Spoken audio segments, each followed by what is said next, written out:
Look, I know things are bad with the Philadelphia Eagles right now. After back-to-back losses, it feels as though the sky is falling in the city of Philadelphia. The Eagles choked against the Dallas Cowboys, then got manhandled by the Chicago Bears on Black Friday. All of that happened within the span of 5 days. But what if I told you that the Eagles got great news on Sunday and didn't even have to play? And what if I told you that everything that the Eagles want to achieve and accomplish is achievable? Let's talk about it right now.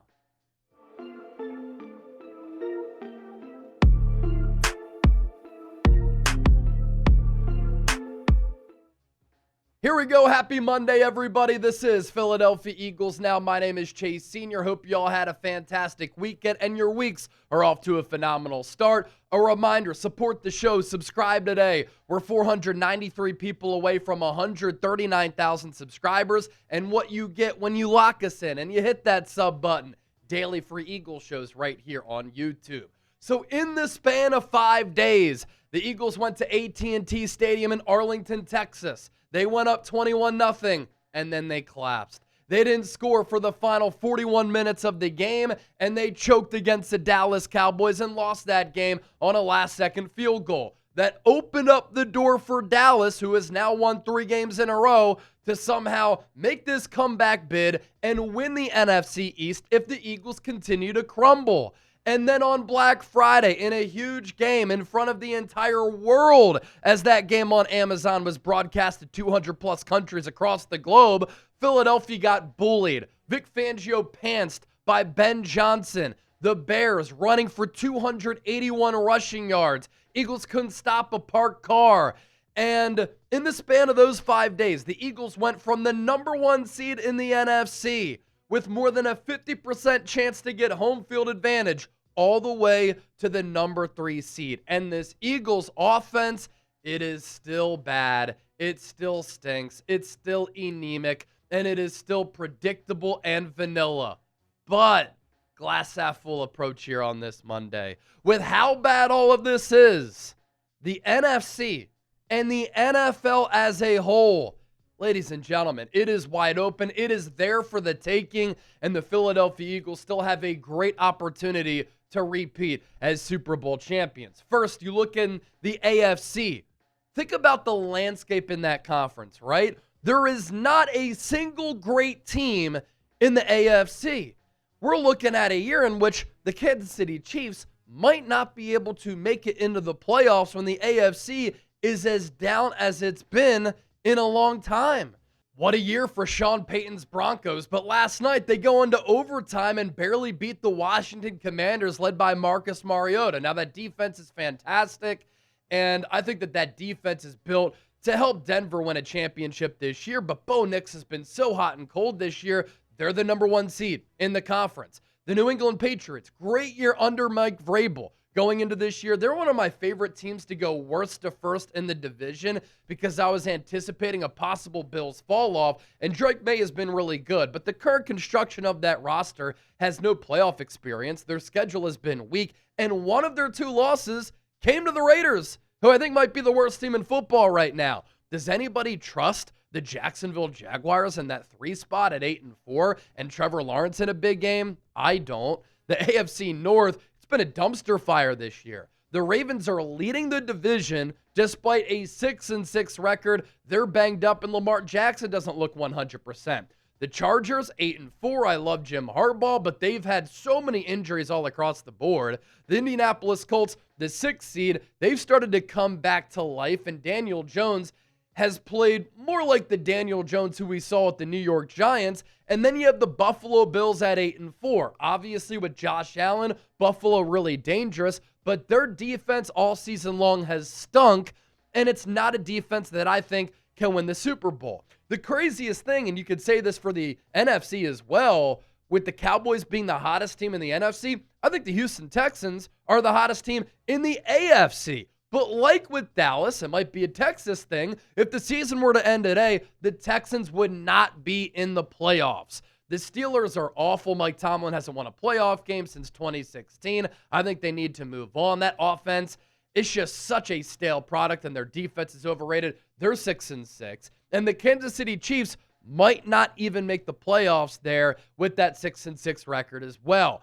And for as bad as the season started off for the Miami Dolphins, isn't it kind of crazy? They're in the mix and still alive at 5-7. The Bengals could win out. They'd be dangerous with Joe Burrow, but they've dug themselves too big of a hole to climb out of that 4-8 start to the season. So that's the outlook in the AFC. In the NFC, who is the top team in this conference? Similar conversation that we just had in the AFC. Proves my point. The NFL is wide open. And if the Eagles play their best football, if they get this offense figured out, if the defense plays up to their caliber, are the Eagles the best team in the NFL when all things are clicking for the Birds? Obviously, there's a lot that has to happen in order for that to take place. And there's a lot of corrections that they need to make. And they might be who they are.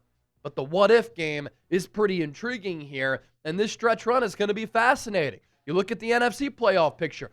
The Bears are having their best season since 2018, and obviously they dump truck Philadelphia, but they got some help to move up to the number 1 seed in the NFC. Their schedule remaining is very hard, and we'll take a look at that here in a few moments. The Rams, as 10-point favorites, lose on the road against the Carolina Panthers, so they drop from the top spot to the number 2 seed.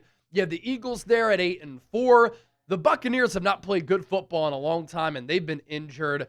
They're at 7-5, leading the NFC South, but the Carolina Panthers right on their heels, and the Bucs and Panthers still have to play twice in the final 5 weeks of the season. Seattle Seahawks playing a really good year. Sam Darnold, though, has these big game hiccups. I love their defense, but how does Darnold respond in a big spot? Anytime he's played in a big game throughout his career, he's pissed down his leg, but I do think Seattle is dangerous. The Green Bay Packers, when they're hot, excellent team.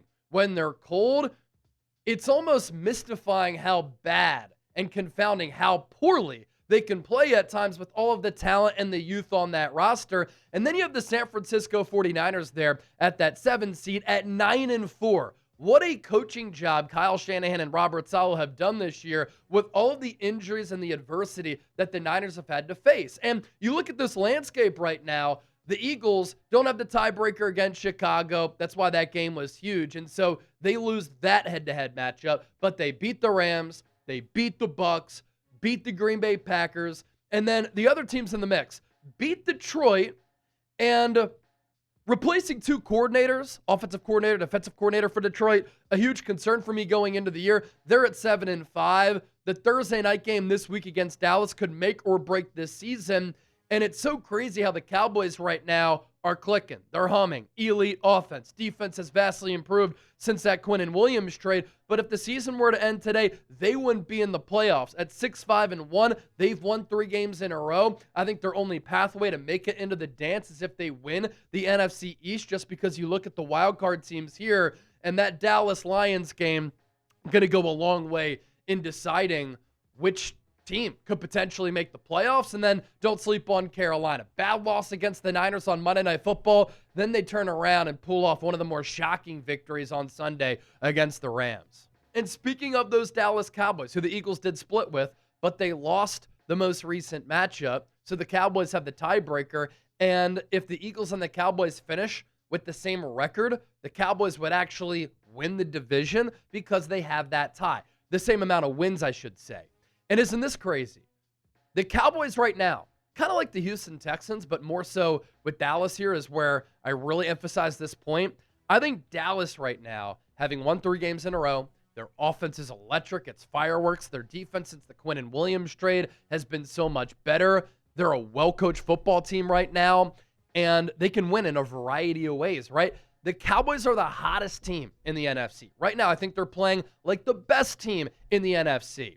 But this really speaks to the wild season that we've seen across the NFL here in 2025. Because if the season were to end today, the best team and the hottest team currently in the NFC in the Dallas Cowboys would not even be in the playoffs. Now, with that Rams loss, the Rams, everybody was talking about Los Angeles as the team to beat, not just in the NFC, but the Super Bowl favorites in the NFL. Everybody was talking about Matthew Stafford being the MVP. I had him going into yesterday as my MVP. And then he throws 2 interceptions, including a pick 6. The Rams as 10-point favorites lose on the road against a Panthers team that got dominated by the Niners on Monday Night Football.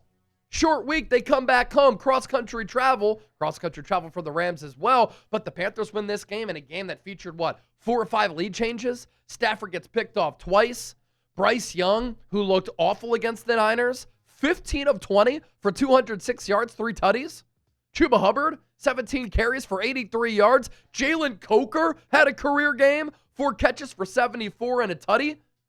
And the Rams this year have now lost as 8.5-point favorites against the Niners back in week 5 and as 10-point favorites against the Panthers. They can be exposed, they can be beat, and the Eagles already beat them. So despite back-to-back losses, the Eagles only 1 game back from the Rams and the Bears to get that number 1 seed potentially in the NFC. We're going to take a look at the Eagles' remaining schedule, Rams' remaining schedule, Bears' remaining schedule, Cowboys' remaining schedule, because Dallas is a threat to win this division if the Eagles have a 2023-like collapse. We'll get to that just around the corner, but let's get to our sponsor, our friends at Brunt, making today's Philadelphia Eagles now possible. Now, you might look at me in this flannel, in front of this camera, on this microphone. I'm not wearing makeup, but you might say, Chase, you're a pretty boy. You talk about football for a living. I actually really like hard jobs. I like to get my boots dirty and my hands dirty. My favorite job growing up was working at a golf course, maintenance, cutting greens, fairways, approaches, tee boxes. And when I was working at that golf course then, I wish I had a pair of Brunt work boots. Now I do, and they've been a game changer because I still love woodworking. It is one of my biggest side passion projects. And choosing work boots used to mean sacrificing comfort or durability. If they felt good, they didn't last. And if they lasted, they wrecked your feet. Brunt thought that was BS, so they built tough boots that feel great from day one. No break-in, no sore feet, because people out there doing the real work shouldn't have to choose between comfort and durability. Founder Eric Girard grew up as a blue-collar guy, like all of us from Philly. And he started Brunt Workwear after his friends in the trades kept telling him, Eric, the big brands, they stopped listening. They haven't changed in 100 years. They had sold out to become fashion brands. His buddies encouraged him to start a brand built for them, and that's why Brunt products are named after the guys he grew up with. Real hardworking tradesmen. And I know a lot of you out there can relate to that. We get it out of the mud. We like to callous our hands. These are no doubt the most comfortable work boots I've ever worn, and they felt comfortable right out of the box. No long, painful break-in like all those other brands. But they're not just comfortable. They're built to perform. So if you've been looking for the perfect gift for a hardworking man in your life, or maybe yourself, get him or yourself something from Brunt. They're boots and apparel, something that you'll or he'll actually use. And they're going to keep you comfortable all day on the job. So these are the Marin work boots that I showed you here. With temperatures dropping, holidays coming up, it's time to treat yourself or the hardworking man in your life to real comfort. Skip the throwaway gifts. Get them something built to last. Get yourself something built to last. Brunt Workwear. Our listeners get $10 off their order when you use the code CHAT at checkout. That's bruntworkwear.com/chat. Use the code CHAT. Order today and let them know you heard about them right here on Philadelphia Eagles Now by Chat Sports with your host, Chase Sr. All right, the Eagles' remaining schedule. Some easy games, some difficult games. Week 14, on the road against another playoff-level team in the Los Angeles Chargers. That game taking place on Monday Night Football. An important development with that game transpired yesterday into today. It's going to linger all week. We'll get into that here just around the corner. The Eagles then play, I think, the worst team in the NFL right now in the Las Vegas Raiders. I think they're playing worse than the Tennessee Titans. I think they're playing worse right now than the New York Jets. The Raiders stink. That should be a gimme game at Lincoln Financial Field. Week 16, Eagles go on the road to play the Commanders. Short week on Saturday. And the Commanders last night against Denver, feisty, took that game into overtime. I imagine Jaden Daniels is going to be back by then. He's been a limited participant, not cleared for full football activity. And so in 3 weeks, I think JD will be on the field. And that game's going to be hard. Divisional game. The Commanders, not good this year, but they have played in some close games. Unlike last year when they won those, they've lost those this year. But they want to spoil the end of the Eagles season. Then the Eagles go on the road to play the Buffalo Bills. Hard game there. Then they play the Commanders for the second time in 3 weeks in Week 18. The Bears' remaining schedule. Chicago right now, number 1 seed in the NFC. Well earned. They are 6-1 this year in one-score games. Their offensive scheme looked like a different sport that they were playing compared to this Eagles offense. Nick Sirianni, take note. But this Bears team, first-year head coach, second-year quarterback, a team that has no playoff history. Look at this daunting schedule coming up. The Bears on the road against the Packers this week. They play the Browns, home against the Packers on Saturday, on the road against the Niners on Sunday Night Football. That game could decide a playoff spot. Then they round out against the Lions. That game could be for a playoff spot. So the Packers 2 times in 3 weeks, the Niners and the Lions. What if the Bears go 1-4 here? It's completely possible. What if they go 2-3 here? Opens up an opportunity for the Eagles if they take care of business. The Rams' remaining schedule. I thought they had an opportunity to potentially win out. Then they lost against Carolina. Anything is possible. Divisional round game on the road against the Cardinals. Home against the Lions. Detroit will be fighting for their playoff lives. They go on the road to play the Seahawks on Thursday Night Football. Massive game. Week 17, on the road against the Falcons, Monday Night Football. NFL, ESPN. Do we really have to see Atlanta on Monday Night Football? Come on now. And then the Rams end with the Cardinals in Week 18.